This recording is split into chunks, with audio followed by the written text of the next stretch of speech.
동물들이 노아의 방주를 탔는데요. 하루하루가 시간이 지루하게 흘렀습니다. 그래서 호랑이가 기린에게 팀을 만들어서 축구 경기를 하자고 제안을 했습니다. 동물들 전체가 찬성을 했죠. 이 팀을 나누고 드디어 경기가 시작되었습니다. 기린 팀이 먼저 킥오프를 했고요. 공을 받은 원숭이가 이 얼룩말에게 패스를 하자 치타에게 패스를 하자 치타가 빠른 발로 드리블을 해서 골을 성공시킵니다. 그리고 치타는요 계속해서 득점을 성공을 하는데요. 기린팀은 공을 잡을 때마다 누구에게 패스를 해요? 치타에게. 치타가 빠르니까 치타에게 패스를 합니다. 결국 전반전이 끝났는데 10대 0으로 전반전이 끝났습니다. 이제 후반전이 시작됩니다. 이번에도 원숭이는 누구에게? 치타에게 공을 패스했습니다. 치타가 빠른 발로 공을 몰고 달려오는데 호랑이 팀의 지네가 수많은 다리를 가지고 치타의 뒷다리를 휘감으면서 태클을 시도했습니다. 치타가 다리에 걸려서 넘어지면서 공을 놓쳤고요. 그리고 호랑이 팀의 코뿔소가 냉큼 그 공을 받아서 골문을 향했습니다. 그리고 드디어 골을 성공시킵니다. 이제 호랑이 팀도 첫 득점을 올리게 된 거죠. 이제 구경하던 동물들이 와 하고 함성을 질렀습니다. 호랑이는 너무나 기분이 좋아서 지네에게 달려가서 큰 소리로 말했습니다. 야 지네야 진짜 멋진 태클이었어. 그런데 그렇게 잘하면서 전반전에서는 도대체 어디서 뭘 한 거야? 그랬더니 지네가 대답합니다. 운동화 끈 매느라고. 네, 예상했던 반응이네요. 크게 안 터질 줄 알았습니다. 네. 여러분 이 노아의 홍수 사건은요 이제 하나님을 전혀 마음에 두지 않았던 방탕한 세대에 대한 무서운 형벌이었습니다. 동시에 죄 많은 세상에 대한 하나님의 끊을 수 없는 사랑을 이 노아의 방주를 통해서 나타내시는 사건이죠. 홍수는 분명 하나님의 심판이었지만 그 안에 하나님의 은혜와 자비가 끊어진 심판이 아니었다라고 하는 겁니다. 노아의 홍수 심판은요 단순한 물 심판이 아니라 하나님의 그 크나큰 구속의 사랑을 드러내신 사건이었습니다. 동생 아벨을 살해한 가인은요 여호와 앞을 떠나서 세속의 도시 에녹성을 건설합니다. 반면 아벨이 죽은 후에 이제 셋을 얻게 되고요. 이제 셋의 후손들은 하나님 앞에서 믿음을 지키며 경건한 삶을 살았습니다. 그러나 노아 시대에 와서는요 이제 셋의 후손들까지도 타락하여서 본능적 야욕의 시대로 돌변하게 되어지죠. 하나님의 아들들이 사람의 딸들의 아름다움을 보고 그들이 자기들이 좋아하는 모든 여자를 아내로 삼았습니다. 그 결과 하나님의 영이 영원히 사람과 함께하지 않았다라고 하는 거죠. 여러분 그러면 어떻게 되었을까요? 이는 그들이 육신이 됨이라 이렇게 말씀합니다. 즉 하나님의 형상으로 지음받은 인간들이 정욕적인 삶을 살 수밖에 없다라고 하는 거죠. 육체의 본성을 따라 움직였기 때문에 하나님께서 아무리 말씀을 하여도 그들이 듣지 않았습니다. 하나님의 말씀을 따라서 자신을 바꾸거나 변화시키려고 하지 않았다라고 하는 거죠. 노아의 홍수 심판은요 자연재해나 기상이변으로 일어난 사건이 아닙니다. 하나님께서 홍수 이전 시대 사람들을 보시면서 오래 참으시다가 그 죄를 심판하신 사건이죠. 하나님께서 사람들의 죄악이 세상에 가득함과 그 마음으로 생각하려는 모든 계획이 악한 것을 보시고 땅 위에 사람을 지었음을 한탄하시면서 이제 근심을 하셨기 때문에 마음의 근심을 하셨기 때문에 이루어진 사건입니다. 한탄하다라고 하는 단어는요 마음을 돌이키거나 뜻을 돌이킨다 라고 하는 뜻을 가지고 있습니다. 절대자이며 창조자이신 하나님이 후회하거나 마음을 돌이키는 것은 하나님의 편에서 잘못되었다라고 하는 뜻이 아닙니다.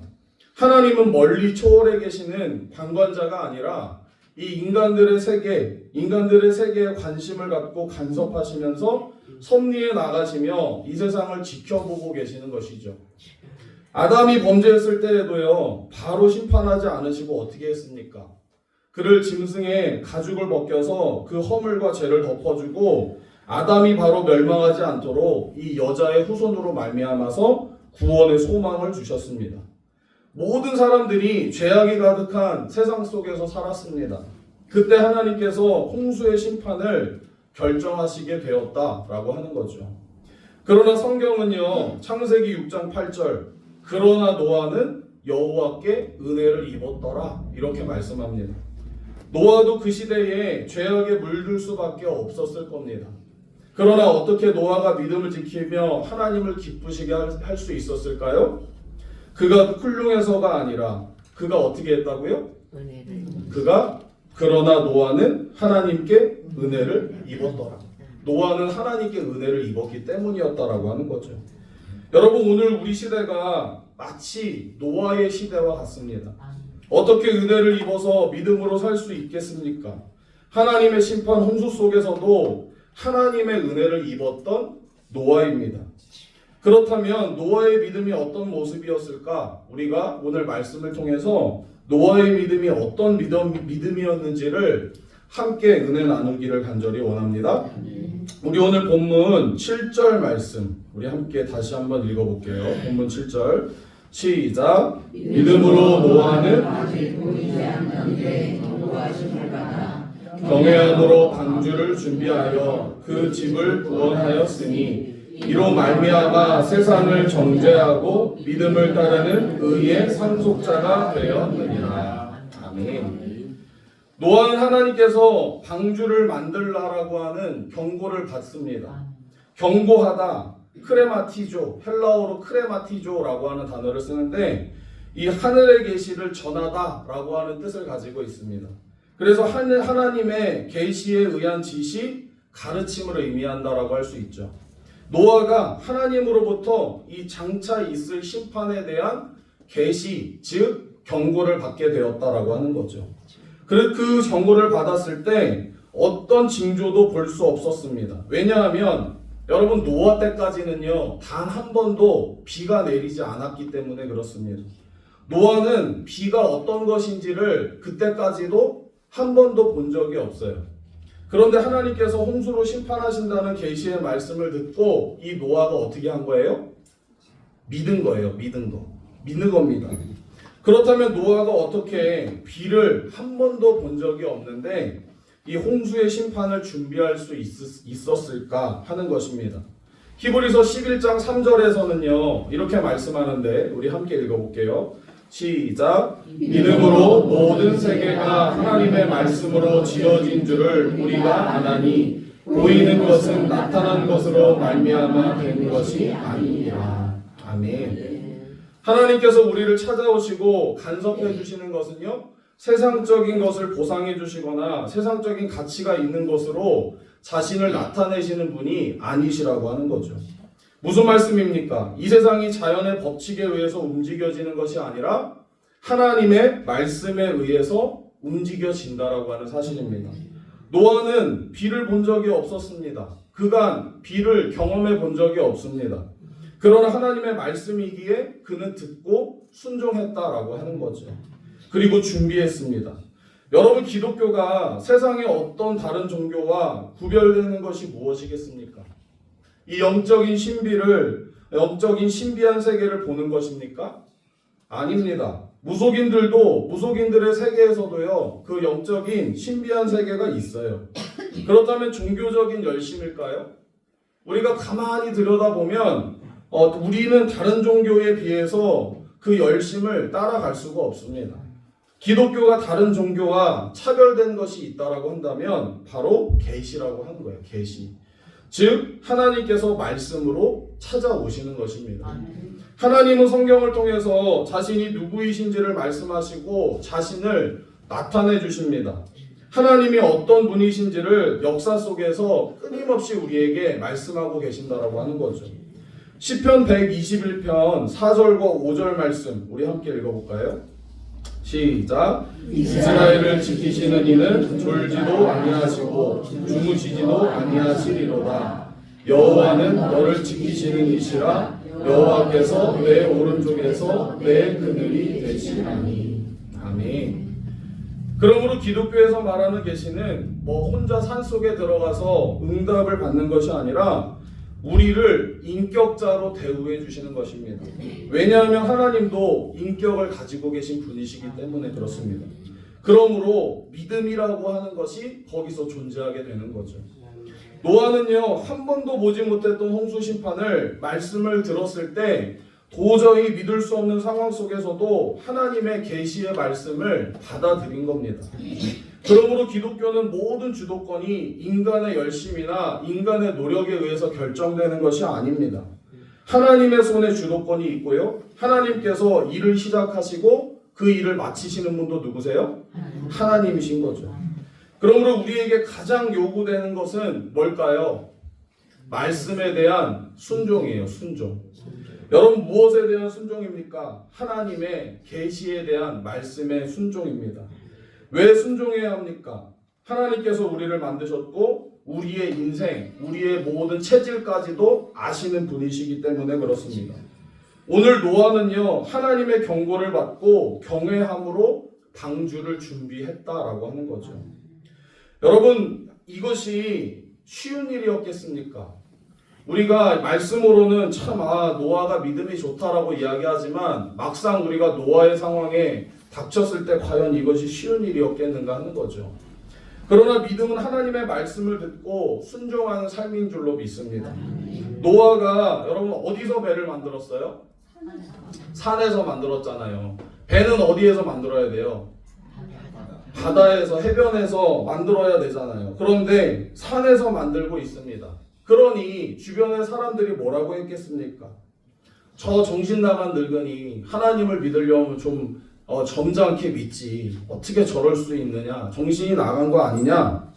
많은 사람들이 육체의 쾌락을 따라가는데 그들은 시간을 다 썼습니다. 그러나 노아는 하나님의 말씀을 붙들고 방주를 지었습니다. 여러분 방주를 얼마나 지었을까요? 1년, 2년, 10년, 무려 120년을 지었어요. 방주를 120년을 산에서 뚝딱뚝딱 하면서 지었습니다.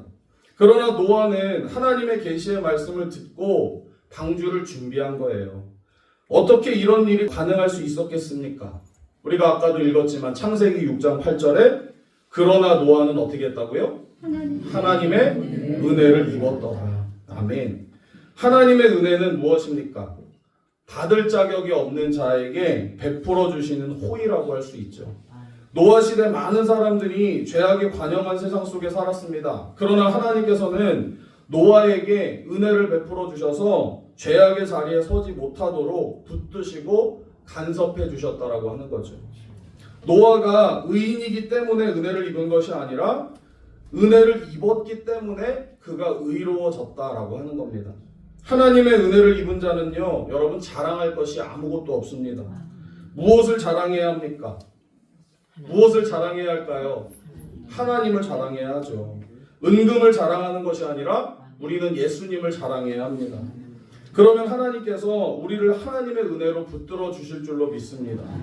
하나님의 말씀을 듣고 순종하여 준비하는 삶을 살아갈 때에 이 악하고 패역한 세상 속에서 하나님은 계속해서 자기의 백성들에게 은혜를 베풀어 주십니다. 이것이 바로 성도의 최고의 축복이라고 하는 거죠. 여러분 오늘 우리들의 신앙생활의 핵심은요, 성경에 말씀하시는 하나님의 말씀을 듣고 우리가 전폭적으로 수용하는 겁니다. 어떤 나의 상식이라든지 나의 경험을 통해서 임의대로 결정하는 것이 아니라 좀 힘들고 어려울지라도 우리가 성경을 통해서 말씀하시는 것을 믿고 순종하는 삶이 바로 믿음의 삶이라고 하는 겁니다. 그때 하나님을 우리는 기쁘시게 할 수 있습니다. 오늘 우리가 살아가는 시대는요, 영적으로 하나님 앞에 너무 교만한 시대를 우리는 살아갑니다. 노아 홍수 때와 같은 그 시대를 살아가고요, 어쩌면 그 시대보다 더 악한 시대를 살아가고 있는지도 모르겠습니다. 자기 세계 속에 있는 경험과 판단으로 결정하는 세대입니다. 하나님의 말씀을 따라 산다고 하면서도 그 순간적인 결정적인 그 순간에는요, 말씀대로 살지 않아요. 내 임의대로 취사 선택해서 자신에게 유익한 것들만 취하려고 하는 것이 우리의 모습입니다. 신앙생활을 20년, 30년을 해도요, 하나님의 말씀을 향한 갈급함과 사모함을 이제는 좀 찾아보기가 힘든 시대라고 하는 거죠. 그러므로 신앙의 삶은요, 언제나 늘 피상적입니다. 말씀으로 찾아오시는 하나님의 은혜와 영광이 무엇인가를 잘 느끼지 못합니다. 성도들이 너무나 성경을 읽지 않고 성경에 대해서 무지하지요. 그리고 성경은 단지 예배에 필요한 도구일 뿐이라고 하는 거예요. 여러분, 요즘 젊은이들이요, 아예 어떻게 해요? 우리 앉아 계신 장로님, 권사님들, 우리 성도님들 신앙생활 할 때랑 비교해보면 성경책을 잘 가지고 다니지 않습니다. 요즘에 뭐 스마트폰이 있다라고 하는 핑계를 대긴 하지만 실제적으로요, 저도 이 스마트폰에 어플이 있긴 한데 그 스마트폰에 있는 말씀을 잘 찾아보기가 쉽지가 않아요. 그러다 보니까 요즘엔 또 이제 교회에 뭐 PPT라든지 이런 것들이 잘 돼 있잖아요. 그러니까 성경책을 그냥 들고 다니지 않습니다. 그런데 어떻게 믿음이 발생될 수 있겠습니까? 이 세상에는요, 우리에게 너무 많은 지식의 말들과 지혜의 말들이 쏟아져 나오고 있죠. 그러나 중요한 것은 그 많은 말들이 인생의 결정적인 순간에 우리를 도와줄 수 없다라고 하는 것이 문제입니다. 우리의 영혼을 책임져 줄 말은 영원하신 하나님의 말씀밖에 없음을 여러분 기억하시기 바랍니다. 그래서 노아는요, 하나님의 말씀을 붙잡고 경외하는 마음으로 방주를 지었습니다. 믿음은 반드시 그래서 행위와 분리될 수 없음을 말씀합니다. 여러분, 믿음으로 하나님의 말씀을 듣고 준비하는 삶이 되시기를 주님의 이름으로 간절히 축원합니다. 노아는요, 하나님의 말씀을 듣고 방주를 준비함으로 노아의 가족들이 구원을 얻게 되었지만 멸망받을 사람들에게는 하나님의 심판이 임한 것을 우리가 보게 되죠. 7절 하반절 말씀을 우리 다시 한번 읽어볼까요? 그 집을 시작. 그 집을 구원하였으니 이로 말미암아 세상을 정죄하고 믿음을 따르는 의의 상속자가 되었느니라. 아멘. 히브리서 기자는요, 믿음으로 산 노아의 삶의 결과가 무엇인지에 대해서 말씀하고 있는데요, 홍수는 악인들에게는 결국 무서운 심판의 물이었지만 은혜를 입은 의인들에게 있어서는 구원의 물, 살리는 물이었다라고 하는 거죠. 이 은혜로 인해서 노아의 가정은 구원을 받게 되었고요, 그리고 세상을 정죄하였다고 합니다. 노아는 믿음으로 만든 방주가 자신의 집을 구원함과 동시에 또한 세상을 향한 하나님의 구원 계획을 선포하는 것임을 말씀하죠. 베드로후서 2장 5절에 이렇게 말씀하는데 우리 함께 읽어볼게요. 시작. 옛 세상을 용서하지 아니하시고 오직 의를 전파하는 노아와 그 일곱 식구를 구원하시고 경건하지 아니한 자들의 세상에 홍수를 내주셨으며. 아멘. 노아 시대의 경건치 않은 자들은 하나님의 경고의 말씀을 무시했습니다. 노아는 믿음으로 방주를 준비합니다. 어떻게 그 비가 호우가 임한다는 말인가 하며 이 노아를 비웃거나 아마도 조롱했을 겁니다. 그러나 노아는 믿음을 따르는 의의 상속자가 되었다라고 하는 거죠. 성경에서 최초로 의인이라고 불렸던 사람이 바로 노아입니다. 창세기 6장 9절에 또 이렇게 말씀하는데 우리 창세기 6장 9절도 읽어볼게요. 시작. 이것이 노아의 조건이라. 노아는 의인이요 당대의 완전한 자라. 그는 하나님과 동행하였으며. 아멘. 우리가 지난 시간에도 보니까 에녹이 하나님과 동행하는 삶을 살았는데 오늘 또 보니까 노아도 하나님과 동행하는 삶을 살았습니다. 노아가 마치 믿음이 좋아서 자신의 구원을 자신의 의로움으로 얻은 것 같습니다. 노아가 완전한 자라고 했으나 죄가 없이 완전하다는 뜻이 아닙니다. 노아가 한 번도 죄의 충동을 느끼지 않았고 천사 같은 삶을 살았다는 것이 아닙니다. 그 또한 사람인지라 화를 낼 때도 있었고요. 방주를 짓다가 그만두고 싶을 때도 한두 번이 아니었을 겁니다. 그러나 하나님께서 그를 붙드시고 간섭해 주셔서 그가 믿음으로 떠나지 않도록 은혜를 베풀어 주신 겁니다. 여러분, 노아도요 아담의 후손이에요. 아담의 후손. 그의 마음속에는 뭐가 있어요? 그러면 죄가 있죠. 죄의 부패성이 있습니다. 노아가 의로워질 수 있었던 것은요, 하나님께서 먼저 하나님께서 먼저 노아를 사랑하셔서 그에게 은혜를 베풀어 주셔서 이 죄악된 세상 가운데서도 의로운 삶을 살 수 있도록 허락해 주셨다라고 하는 거죠. 이처럼 구원은요, 인간의 의로서 얻을 수 있는 것이 아니고 하나님의 의로서 죄인들에게 은혜를 베풀어 주시는 것인 줄로 믿습니다. 여러분, 상속자 플레로노모스라고 하는 이 헬라어를 쓰고 있는데, 이 상속자라고 하는 것은 스스로 얻을 수 있는 것이 아니라 이 믿음의 사람들에게 부여되는 겁니다. 땀 흘린 노력으로 얻는 것이 아니라 오직 하나님의 은혜로, 오직 하나님의 은혜로 상속자가 된 거죠. 그래서 바울은요, 에베소서 2장 8절에 이렇게 고백을 합니다. 우리 함께 읽어볼게요. 시작. 너희가 그 은혜에 의하여 믿음으로 말미암아 구원을 얻었나니 이것이 너희에게서 난 것이 아니요 하나님의 선물이라. 아멘. 하나님의 선물이래요. 우리가 예수 믿고 구원을 받고 하나님 앞에 의로워졌다라고 하는 것은요, 예수 믿고 근심 걱정이 사라졌다, 우리가 때로는 극적으로 우리가 암으로부터 치료를 받았다, 기도하여 집을 샀더니 그 집값이 10배로 뛰었다, 우리 아들이, 우리 자녀들이 대기업에 취직을 하게 되었다 라고 하는 것을 죄송하지만 포함하고 있지 않다라고 하는 거예요. 예수를 믿고 자신이 하나님 앞에서 죽어 마땅한 죄인인데 하나님께서 나를 사랑하사 하나님의 아들 예수 그리스도를 정말 십자가에 못 박으셔서 보배로운 피를 흘리게 하심으로 우리가 믿음으로 의롭게 됨으로 의의 상속자가 되었다라고 하는 말씀이라고 하는 거죠. 우리가 믿어서 의롭게 된 것이 아니라 우리를 의롭게 하심으로 믿음의 사람이 된 줄로 믿습니다. 여러분, 오늘 우리 시대는요, 노아의 시대와 같은 시대라고 했습니다. 수많은 사람들이 세상적인 삶에 도취되어서 영적인 삶에는요, 전혀 관심을 갖지 않습니다. 성도들도 하나님에 대해서, 복음에 대해서 별로 관심이 없습니다. 마태복음 24장 37절에서 39절 함께 읽어볼게요. 시작. 노아의 때와 같이 인자의 임함도 그러하리라. 홍수의 때와 밤새 들어가는 날까지 사람들이 먹고 마시고 장가들고 시집가고 있으면서 홍수가 나서 그들을 다 멸하기까지 깨닫지 못하였으니 인자의 임함도 이와 같으리라. 아멘. 여러분, 먹고 마시고 장가들고 시집가는 것이 잘못입니까? 아닙니다. 세상의 삶에 도취되어서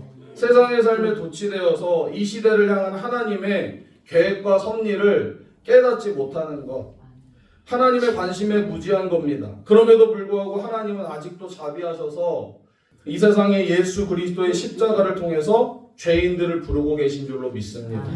하나님의 심판은요, 십자가에 달리신 예수님께 부어진 겁니다.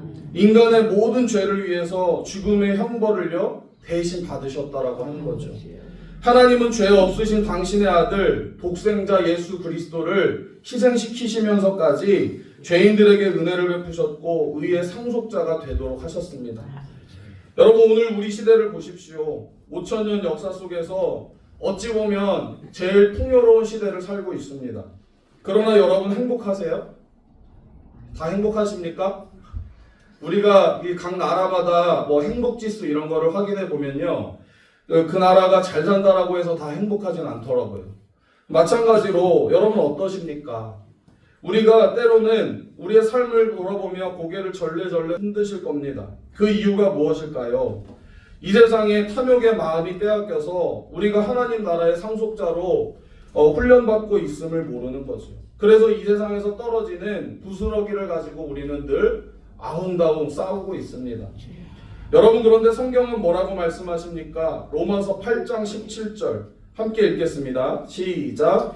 자녀이면 또한 상속자 곧 하나님의 상속자요 그리스도와 함께한 상속자니 우리가 그와 함께 영광을 받기 위하여 고난도 함께 받아야 할 것입니다. 아멘. 여러분, 오늘 노아의 믿음의 삶을 통해서 날마다 이 하나님의 말씀을 듣고 준비하는 삶을 살아가시기를 간절히 바랍니다. 믿음으로 의의 상속자가 되었음을 여러분 잊지 마시기 바랍니다. 그때 하나님은요, 하나님의 은혜와 영광을 보게 될 줄로 믿습니다. 마지막으로 고린도후서 6장 7절에서 17절 말씀을 읽고 말씀을 마치도록 하겠습니다. 함께 읽겠습니다. 시작. 진리의 말씀과 하나님의 능력으로 의의 무기를 좌우에 가지고 영광과 욕됨으로 그러했으며 악한 이름과 아름다운 이름으로 그러했느니라. 우리는 속이는 자 같으나 참되고 무명한 자 같으나 유명한 자요 죽은 자 같으나 보라 우리가 살아있고 징계를 받는 자 같은 죽임을 당하지 아니하고 근심하는 자 같으나 항상 기뻐하고 가난한 자 같으나 많은 사람을 부유하게 하고 아무것도 없는 자 같으나 모든 것을 가진 자로다. 아멘. 여러분 이 은혜와 축복이 저와 여러분들의 삶에 넘치시기를 주님의 이름으로 간절히 축원합니다.